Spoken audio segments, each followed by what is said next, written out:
Hello student, good morning to all of you. आइए आज हम लोग अधिकार के बारे में पढ़ते हैं, जानेंगे अधिकार क्या है, इसके अधिकार का परिचय देंगे, इसका अर्थ को पढ़ेंगे, अधिकार का क्या अर्थ है, फिर अधिकार के जितने विद्वानों ने परिभाषा दिया है उन परिभाषा को भी जानेंगे और परिभाषा जानने के बाद इसके लक्षण को जानेंगे कि अधिकार जो है उसका क्या लक्षण है जो हम कह सकते हैं कि हाँ ये अधिकार है और किसे मिलना चाहिए और किसे नहीं मिलना चाहिए। फिर उसके बाद अधिकार के प्रकार को जानेंगे कि कितने प्रकार के अधिकार होता है। और ये जो अधिकार है, अधिकार का जो लेख है, ये लेख हम अजय कुमार के द्वारा लिखा गया लेख को जो है हम आपके सामने रख रहे हैं। ये अजय कुमार का कॉपीराइट है और आप लोग जानकारी लें और फिर एग्ज़ाम में अच्छे से जो है इसे लिख कर आप लोग तैयार करें।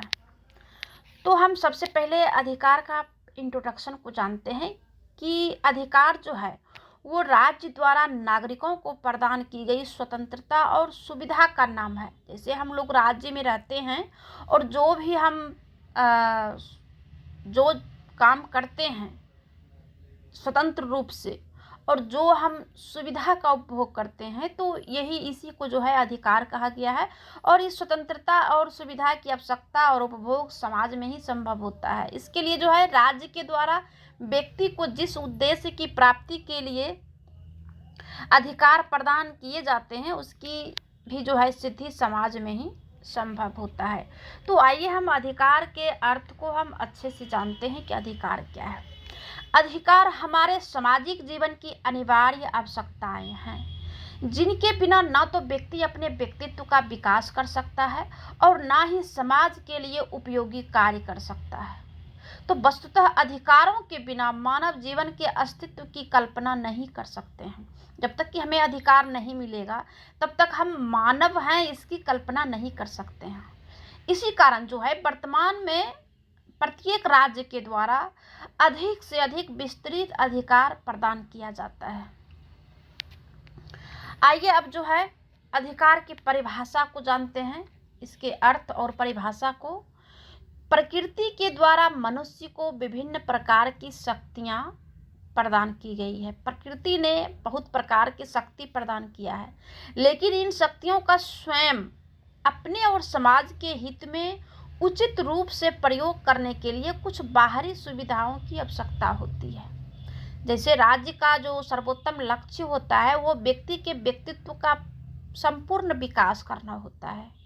तो इस प्रकार राज्य के द्वारा व्यक्ति को ये सुविधाएं प्रदान की जाती है और राज्य के द्वारा व्यक्ति को प्रदान की जाने वाली इन बाहरी सुविधाओं का नाम ही अधिकार है। अधिकार जो है जैसे कि प्रकृति ने मनुष्य को सारी शक्तियां दे दिया है, प्रकृति ने बहुत चीज़ें भी दी है, ठीक है, लेकिन ये स्वयं अपने और समाज के हित में उचित रूप से उपयोग के लिए जो है कुछ बाहरी सुविधा की आवश्यकता होती है। जैसे कि अधिकार जो है प्रकृति ने जितनी भी प्राकृतिक चीज़ें दिया है, तो जब हम जन्म लेते हैं तो उस समय ऐसा नहीं होता है कि जन्म के साथ ही कुछ भगवान ऐसा कर दिए हैं कि हाँ तुम ये इस अधिकार का प्रयोग करोगे और इसका नहीं करोगे।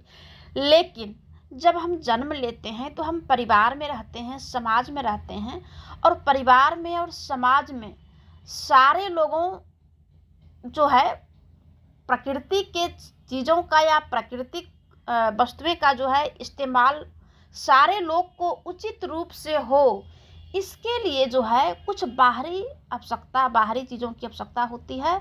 जैसे कि राज्य जो है सरकार, राज्य मीन सरकार जो है हमें क्या करना है क्या नहीं करना है वो कुछ कानून बना देते हैं, ठीक है। तो उस कानून के तहत जो है हम उस अधिकार का प्रयोग करते हैं। अगर राज्य हस्तक्षेप नहीं करे तब फिर वो जिसकी लाठी उसकी भैंस वाली कहावत जो है सिद्ध होने लगेगा कि जिसको ज़्यादा बल रहेगा वो जो है ज़्यादा उपयोग करेगा और जो कमज़ोर रहेगा वो बिल्कुल नहीं भी कर सकता है। ये बाहरी चीज़ों की आवश्यकता होती है जो कि राज्य जो है पूर्ति करते हैं। और राज्य यानी सरकार का जो उद्देश्य होता है कि परिवार समाज में सारे लोगों के हित के लिए काम करना। तो सारे लोगों के हित के लिए अगर काम करेंगे तो वो कुछ बाहरी जो है कुछ कानून बनाएंगे, कुछ अधिकार देंगे सारे लोगों को। और फिर एक व्यक्ति को क्या चीज़ चाहिए जो उसकी संपूर्ण व्यक्ति के व्यक्तित्व के विकास के लिए, जैसे शिक्षा हो गया, स्वास्थ्य हो गया, रोजगार हो गया, बहुत ऐसा प्रकार है जो कि हमें मिलती है। यही जो है अधिकार है। अधिकार की कई विद्वानों ने परिभाषा दिया है, जिसमें कि एक लास्की है। लास्की ने कहा है कि अधिकार सामाजिक जीवन की वे परिस्थितियां हैं जिनके अभाव में सामान्यतया कोई भी व्यक्ति अपने व्यक्तित्व का विकास नहीं कर सकता है। एक और बोसाके ने कहा है, बोसाके जो है उन्होंने कहा है कि अधिकार वह मांग है जिसे समाज स्वीकार करता है और राज्य लागू करता है। कल मैंने इसको क्लास में भी हम पढ़ाए कि बोसाके ने कहा कि अधिकार वह मांग है जिसे समाज स्वीकार करते हैं। पहले समाज उसे स्वीकार करते हैं, उसके बाद जो है राज्य जो है उसे लागू करता है। राज्य मीन्स राज्य यानी सरकार जो है उसे लागू कर देती है कि हाँ, समाज को इस चीज़ की ज़रूरत है, इस अधिकार की ज़रूरत है, तो सरकार जो है उसे लागू कर देती है। एक और विद्वान श्रीनिवास शास्त्री ने कहा है कि अधिकार समुदाय के कानून द्वारा स्वीकृत वह व्यवस्था है, नियम या रीति है जो नागरिक के सर्वोच्च नैतिक कल्याण में सहायक हो। तो ये तीनों विद्वान ने अपने अपने ढंग से जो है परिभाषा किया है, ये आप इसे जो है लिखेंगे। अब आइए हम जानेंगे कि अधिकार के कुछ आवश्यक लक्षण है। तो क्या क्या लक्षण है उसे एक एक करके हम पढ़ेंगे। पहला लक्षण है सामाजिक स्वरूप, यानी समाज में जो स्वरूप है, समाज का जो स्वरूप है, ये अधिकार का पहला लक्षण है। सामाजिक स्वीकृति के अभाव में व्यक्ति जिन शक्तियों का उपभोग करता है वे उसके अधिकार न होकर प्राकृतिक शक्तियां हैं। अधिकार तो राज्य द्वारा नागरिकों को प्रदान की गई स्वतंत्रता और सुविधा का नाम है। तो इस स्वतंत्रता एवं सुविधा की आवश्यकता और उपभोग समाज में ही संभव होता है। इसीलिए सामाजिक स्वरूप को जो है अधिकार का पहला लक्षण बताया है। दूसरा जो है वो है कल्याणकारी स्वरूप, यानी कि उसका जो स्ट्रक्चर होगा, अधिकार का जो स्ट्रक्चर होगा वो लोगों के कल्याण के लिए होगा, लोगों के लिए कल्याणकारी होगा। इसे जो है हम दूसरा लक्षण जो है कहा है। अधिकारों का संबंध आवश्यक रूप से व्यक्ति के व्यक्तित्व के विकास में होता है। इस कारण अधिकार के रूप में केवल वे ही स्वतंत्रता और सुविधा प्रदान की जाती है जो व्यक्ति के विकास हेतु आवश्यक या सहायक होता है। तो व्यक्ति को कभी भी वे अधिकार नहीं दिए जाते हैं जो व्यक्ति के व्यक्तित्व के विकास में बाधक हो। इसी कारण जो है मद्यपान, शराब, जुआ खेलना, आत्महत्या अधिकार के अंतर्गत नहीं रखा गया है। समझ लीजिए कि मद्यपान यानी किसी भी प्रकार का दारू शराब पीना, जुआ खेलना भी नहीं रखा गया है। आत्महत्या भी अधिकार के क्षेत्र में नहीं रखा गया है क्योंकि ये कल्याण के लिए नहीं है। ये दूसरा लक्षण है। तीसरा जो लक्षण है लोकहित में प्रयोग है। ये अधिकार का जो लक्षण है कि वैसा काम होना चाहिए, वह काम जो कि लोगों के हित में हो। व्यक्ति को अधिकार उसके स्वयं व्यक्तित्व के विकास और संपूर्ण समाज के सामूहिक हित के लिए प्रदान किए जाते हैं। अतः यह आवश्यक होता है कि अधिकारों का प्रयोग किस प्रकार से किया जाए कि व्यक्ति के स्वयं की उन्नति के साथ साथ संपूर्ण समाज की भी उन्नति हो। और चौथा जो लक्षण बताया है वो है राज्य का संरक्षण, मतलब राज्य जो है उसकी सुरक्षा भी होनी चाहिए, सिक्योरिटी भी होना चाहिए, सिक्योर होना चाहिए। तो अधिकार का एक आवश्यक लक्षण यह भी है कि उसकी रक्षा का दायित्व राज्य अपने ऊपर ले ले और इस संबंध में राज्य आवश्यक व्यवस्था भी करता है।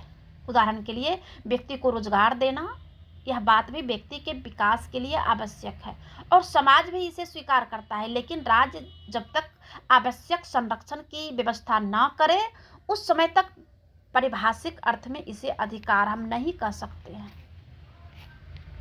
एक और जो इसका लक्षण है वो है सार्वभौमिकता। अधिकार का भी यह 5वां लक्षण है। यहाँ जो है जाति, धर्म, लिंग और वर्ण के आधार पर कोई भेदभाव नहीं किया जाता है। ये होल होना चाहिए, सार्वभौमिक होना चाहिए। अधिकार के जितने भी लक्षण हम ऊपर में पढ़े हैं, इससे इस अधिकार को जो परिभाषित किए हैं, तो इससे कुछ बातें स्पष्ट निकल के सामने आता है कि अधिकार समाज के सभी व्यक्तियों के व्यक्तित्व के उच्चतम विकास हेतु आवश्यक वे सामान्य सामाजिक परिस्थितियां हैं जिन्हें कि समाज स्वीकार करता है, राज्य जो है उसे लागू करने की व्यवस्था करता है। ठीक है, तो ये जो है अधिकार का लक्षण हुआ। अब जो है आगे हम पढ़ेंगे अगले वीडियो में, क्योंकि ये बहुत बड़ा हो जाएगा और ज़्यादा देखते हैं कि अगर हम एक साथ अगर कोई क्वेश्चन का आंसर हम कर देते हैं तो आप लोग जो है अच्छे से पढ़ते नहीं हैं और जब अच्छे से सुनेंगे नहीं, सुनते भी नहीं हैं, अगर सुनेंगे नहीं तो समझेंगे नहीं। लिखा हुआ तो आपको हर जगह कॉपी किताब में है, सब कुछ दिया हुआ है, लेकिन पढ़ते कहाँ हैं? अगर जब तक कि नहीं पढ़ेंगे, नहीं सुनेंगे, समझ में नहीं आएगा तो रट के जाएंगे एग्जाम में और लिख के आएंगे, वो फिर नहीं लिख पाएंगे सही तरीका से, कॉन्सेप्ट क्लियर नहीं होगा। तो अगले वीडियो में हम अधिकार के प्रकार और उसके बाद जो है हम निष्कर्ष पर पहुंचेंगे। धन्यवाद।